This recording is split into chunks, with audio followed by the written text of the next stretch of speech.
경기도 고양시에 살고 있는 김치장수 심동철 집사. 그는 오늘도 자전거에 김치를 싣고 어디론가 향한다. 안녕하세요, 할머니. 예, 김치. 예. 김치 다 떨어졌지, 안 그래도? 예. 쉬어서. 아, 쉬어가지고. 있더라도 쉬어서. 예, 예. 그가 이렇게 혼자 사는 할머니에게 김치를 갖다 주는 이유는 단 하나. 올해는 좀 건강하신 것 같습니다. 바로 복음을 전하기 위해서이다. 하나님 아버지 감사합니다. 우리 정두임 할머니 하나님께서 너무 사랑하신 줄을 우리 느끼고 있습니다. 주를 믿고 복을 받는 그 확정적인 그런 실정적인 어떤 그런 결과로서 많은 사람들에게 전해주게 하여 주시옵소서. 예수님의 이름으로 감사하며 기도드립니다. 아멘. 할머니가 누구 계신가 모르겠네. 이 골목에 그가 챙기는 할머니만도 한두 분이 아이고, 아니다. 할머니 신집사입니다. 신집사. 예. 올해로 88세가 되는 할머니도 이 동네로 이사 오면서 그의 전도를 받았다. 주일날 또 모시러 오겠습니다. 예, 할머니. 예. 예, 가겠습니다. 예, 예. 유난히 혼자 사는 어르신들이 많은 동네 들어가세요. 골목. 할머니. 이 들어가세요. 골목을 누비며 그는 예, 예. 언제부터 들어가세요. 예. 김치로 복음을 전하기 시작했을까?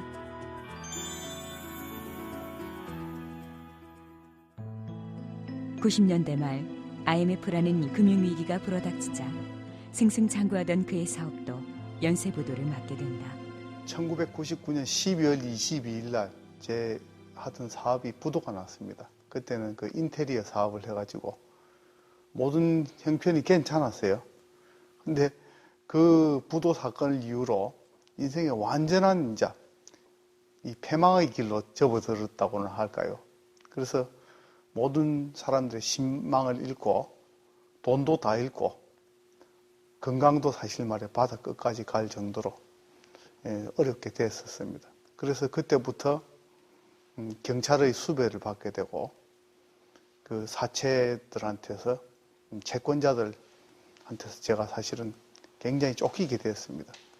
싱크대 사업을 했었어요. 저희가 싱크대는 막판에 들어가는 거예요. 맨 마지막 공사에 들어가는데 공사 대금을 어음을 받든지 이러면은 어음이 펑크 나면은 못 받아요, 전부.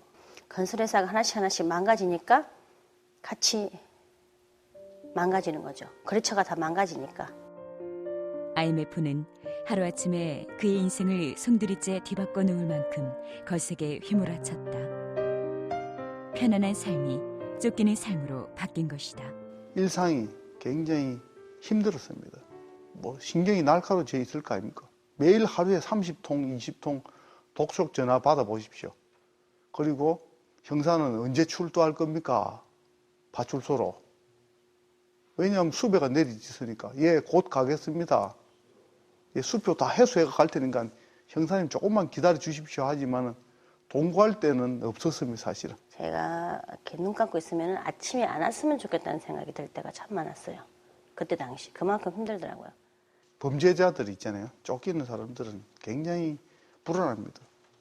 어디 뭐 출입할 때 불신 검문을 당하지 않느냐, 예? 자기를 쫓아와서 어떤 해꾸질하지 않느냐는 이 불안감 속에서 한 2년 반 동안 도피 생활 아닌 도피 생활을 하게 됐습니다. 그렇게 경찰과 채권자들에게 시달리며 살기를 2년. 더 이상 피할 곳이 없었다. 기도를 해도 응답이 없었습니다. 그래서 마음속에서 하나님 내를 갖다 완전 버리시는가.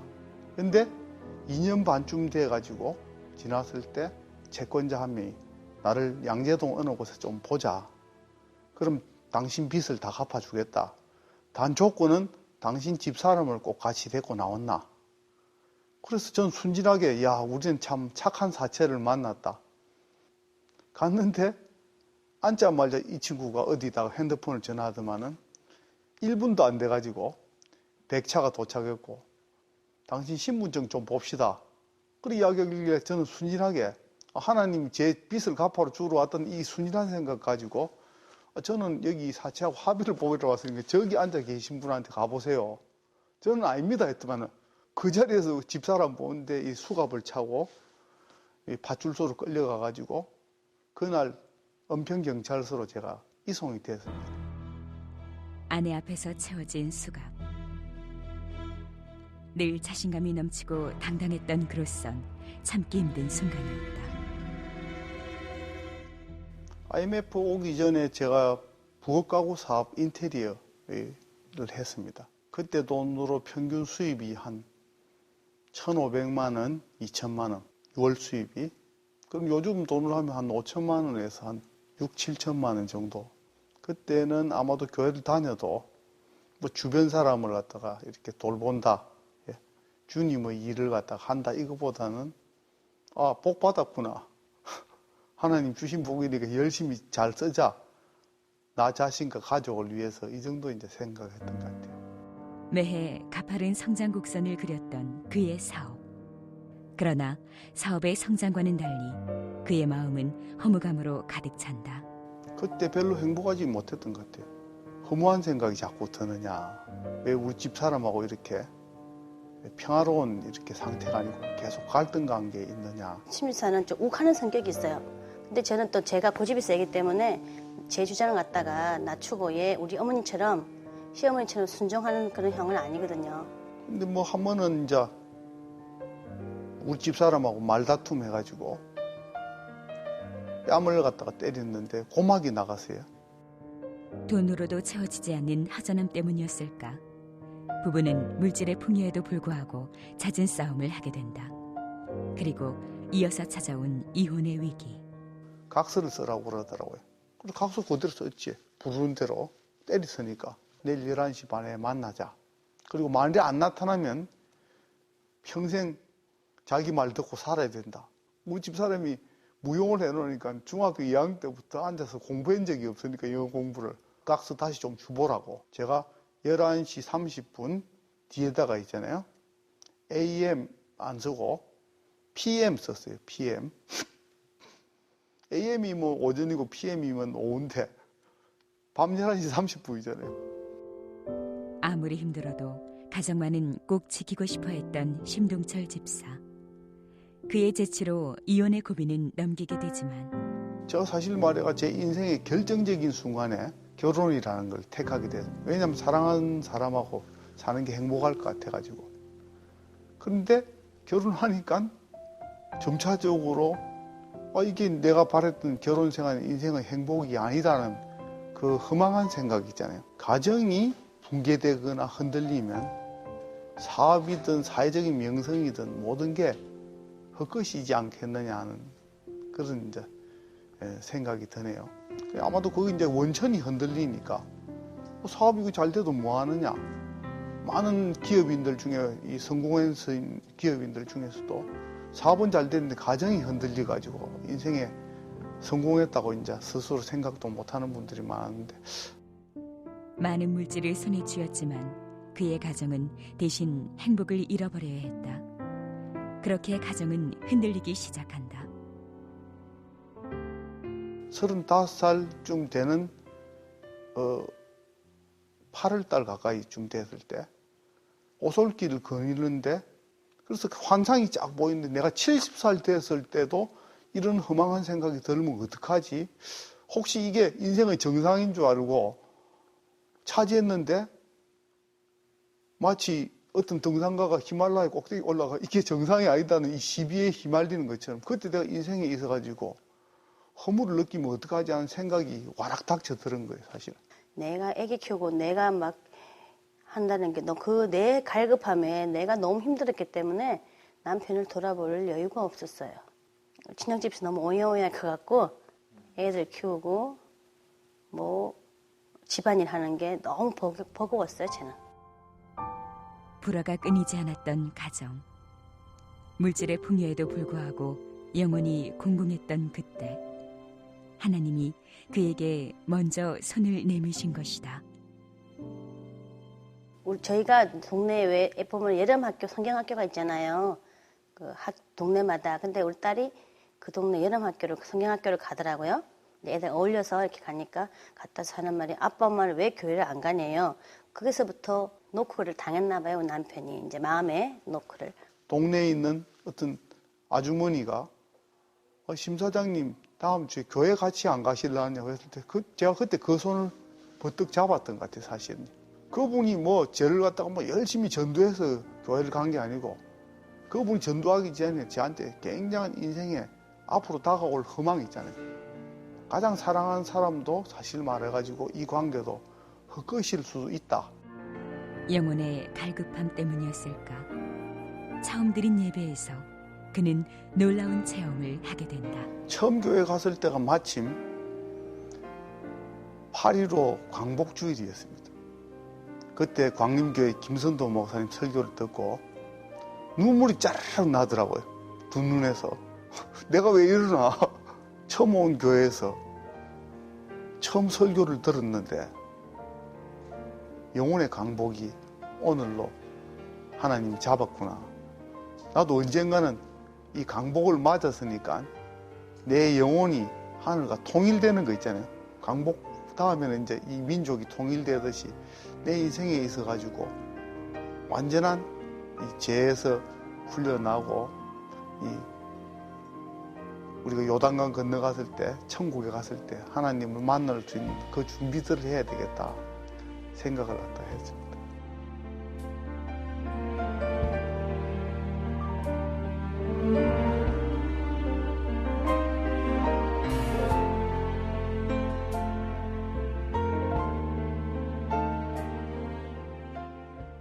성가대도 하고 강림교회에서 집사 직분을 받았어요. 우리 남편이나 나랑.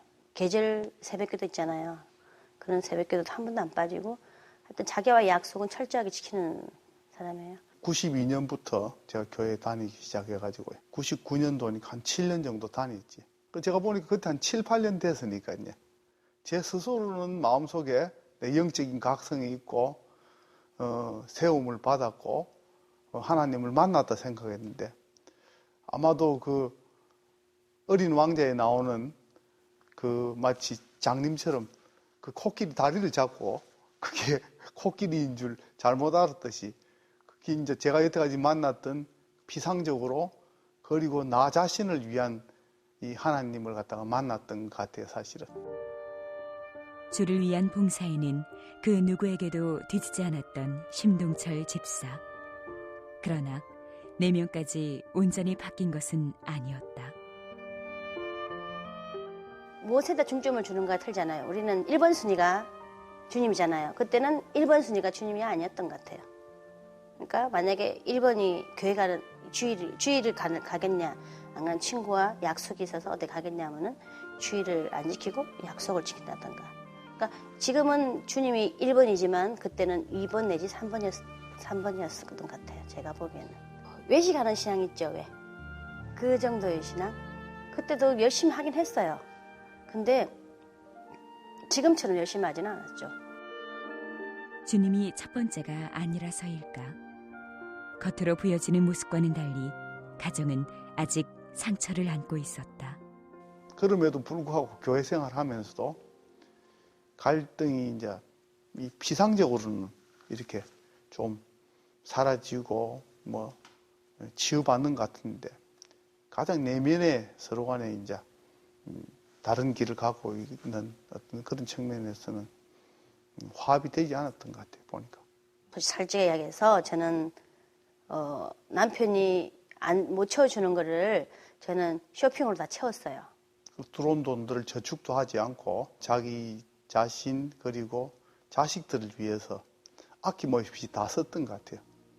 애들하고 같이 쇼핑하고 돌아다니니까 자기 마음속에 돈을 갖다가 주님이 다 가져갔으면 좋겠다고 기도를 했대요. 가정이 행복하기만을 바랐던 그의 기도. 그러나 하나님은 전혀 예상치 못한 방법으로 그의 기도에 응답하시고 아내가 보는 앞에서 수갑에 채워져 유치장 안에 갇히게 된 것이다. 유치장 처음에 갔을 때 그러니까 창살이 있고 뺑기통이라는 변기통이 한 방에 있고 한 두세 명이 거기 앉아 있더라고요. 여기서 최소한 이 부정수표 단속법에 걸리면 한 1년 반, 10개월 이상 산다 그러더라고요. 한 몇 시간 있다가 밥 나오길래 단무지하고 깡보리밥하고 고추장만 딱 나오더라고요. 그래 그거 해가 비벼가지고 잘 먹고 심심하길래 여기 책이나 한 권 달라고. 그때 어떤 목사님이 선 설교집인데 딱 펴가 보는 순간 바울과 실라가 그 감옥 가가지고 기도하는 순간 옥문이 깨지가지고 열리는 그걸 보고 굉장히 은혜를 받았거든요. 말씀을 통해 옥중에 바울을 보게 하신 하나님, 그리고 바울과 같이 옥에 갇히게 된 그에게 하나님은 무릎을 꿇고 기도하게 하신다. 거기서 무릎 꿇어가지고 기도를 갖다 드렸지. 하나님, 저를 갖다 어떻게 쓰실 겁니까?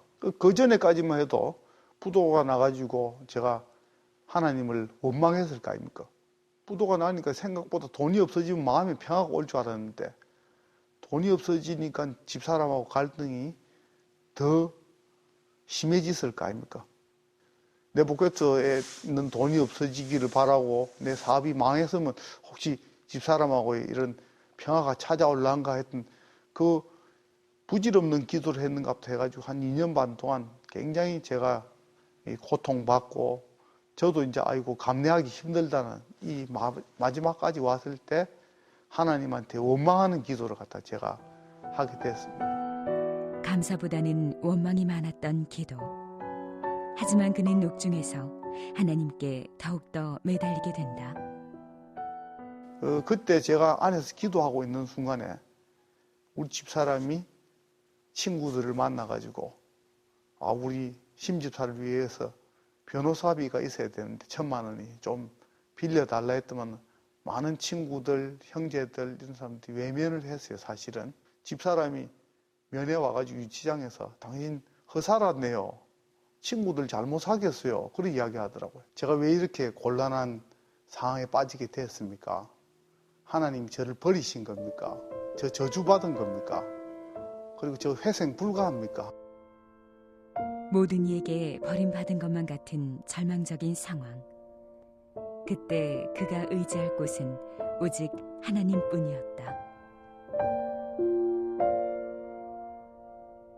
근데 아직 그때까지도 완전하게 인생이 하나님을 절실하게 그리고 하나님한테 대한 예의나 존경이나 구원자로 찾는 건 아니고 마치 고통을 당하니까 살려고 물에 빠진 사람 발버둥 치듯이 있잖아요. 제 인생을 여기서 구해주시면 제가 하나님을 위해서 살겠습니다 했는데 그전에는 부정적이고 원망하는 기도를 많이 했는데 그 사건이 있고 감옥에 들어가 가지고 있잖아요. 진정으로 제가 짧지만은 강하고 이 순간에도 감사를 드린다는 이 기도를 드렸던 것 같아요. 자신의 처지를 도리어 감사하고 감옥 안에 있는 상황에서 온전히 하나님을 만나게 된 것이다. 거기서 무릎 꿇어가지고 기도를 갖다 드렸지. 하나님, 저를 갖다 어떻게 쓰실 겁니까?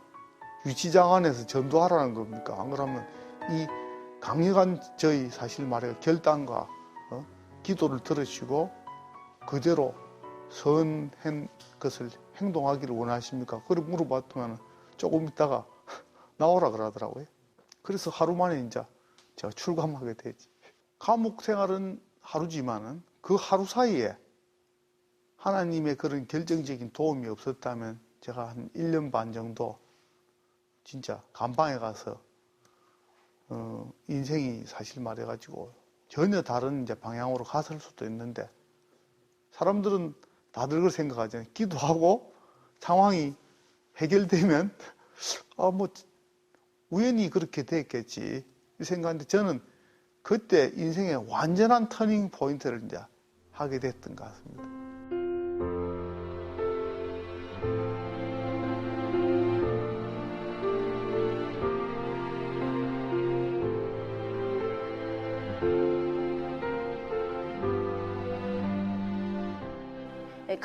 갈 때는 참 불안한 얼굴이었거든요. 정말 불안한 얼굴이었어요. 근데 나올 때는 정말 편안한 얼굴로 나왔어요.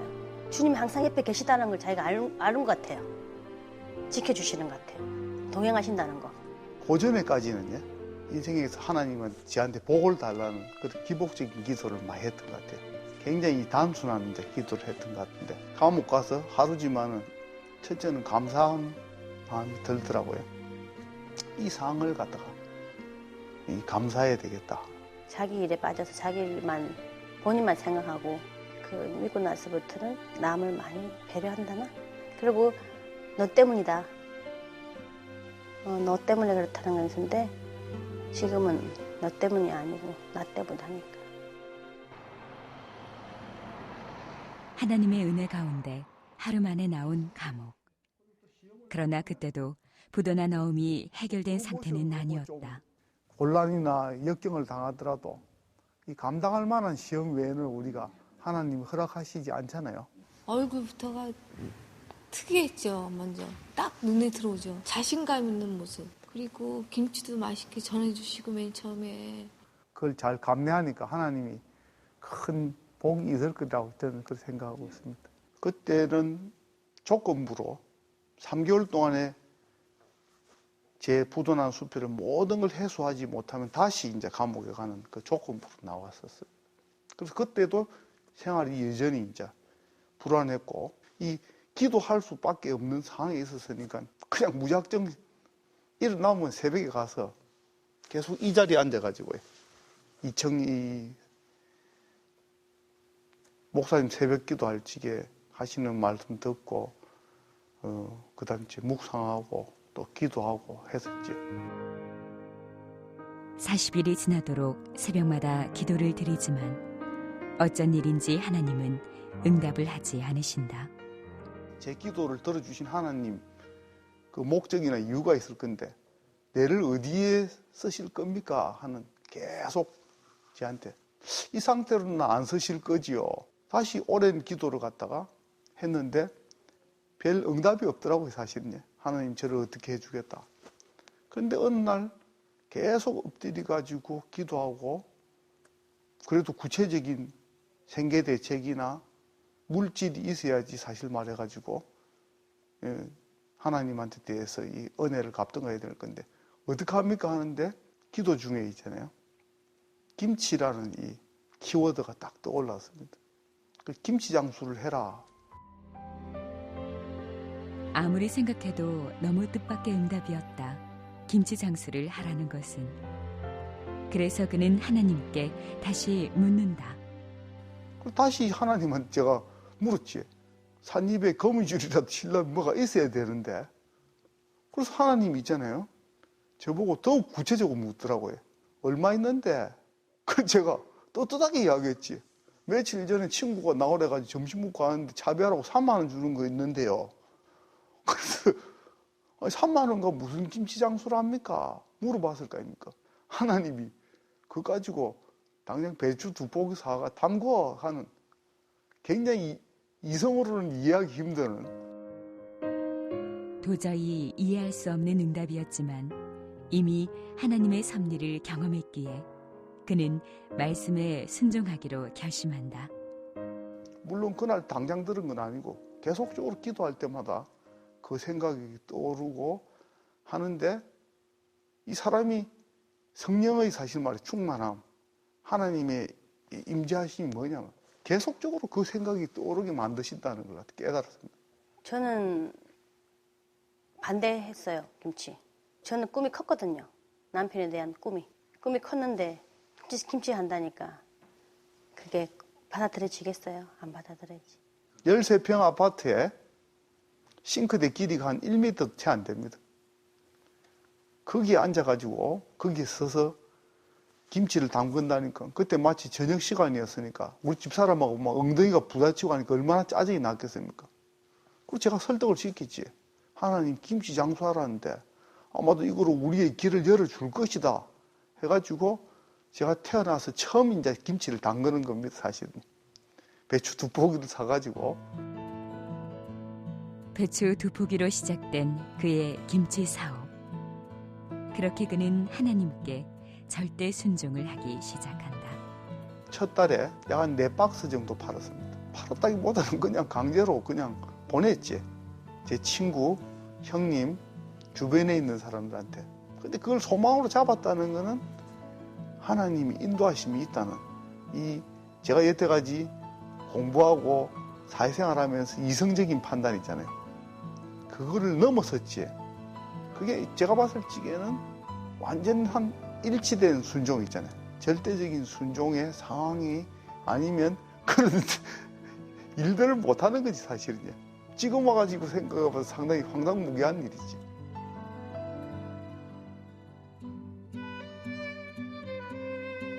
사업의 부도와 감옥에서의 하루가 어떤 이들에게는 약한 시련으로 보일지도 모르지만 그에게는 인생의 터닝포인트가 되었기에 그는 영혼을 살리는 일에 집중하게 된다.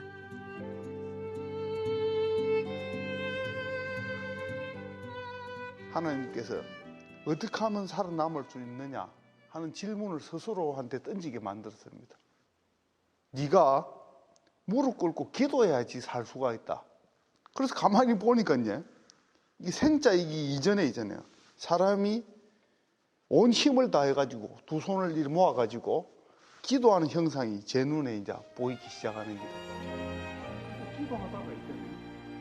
미각이든 시각이든 있어야지 만드는데 아마도 그런 재능들이 제가 받은 걸 이제 뒤늦게서 인생의 역경 가운데서 이제 제2의 인생을 통해서 이제 한 거고, 인생이라는 게 워낙 부패하기 쉽고 죄의 사실 마대가 약하기 때문에 또 하나님은 은혜를 받고서 또 도망가거나 또 변질되잖아요.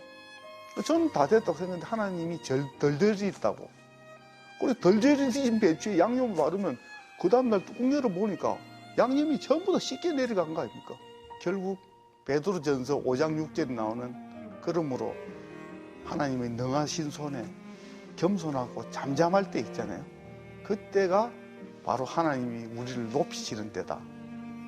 그게 40년인지 7년인지 3일인지 하루 만에 감옥 속에서의 깨달음인지는 하나님께서 판단하신다.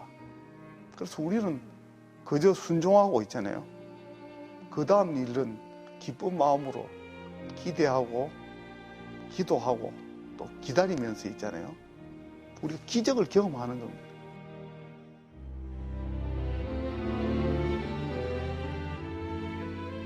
잘 익은 김치처럼 고난과 역경을 거치면서 하나님 앞에 겸손할 줄 아는 사람 심동철 집사. 그는 앞으로 김치장소라는 이름으로 복음을 전하는 일을 쉬지 않을 것이다. 그것이 바로 하나님께 순종하는 길임을 알기에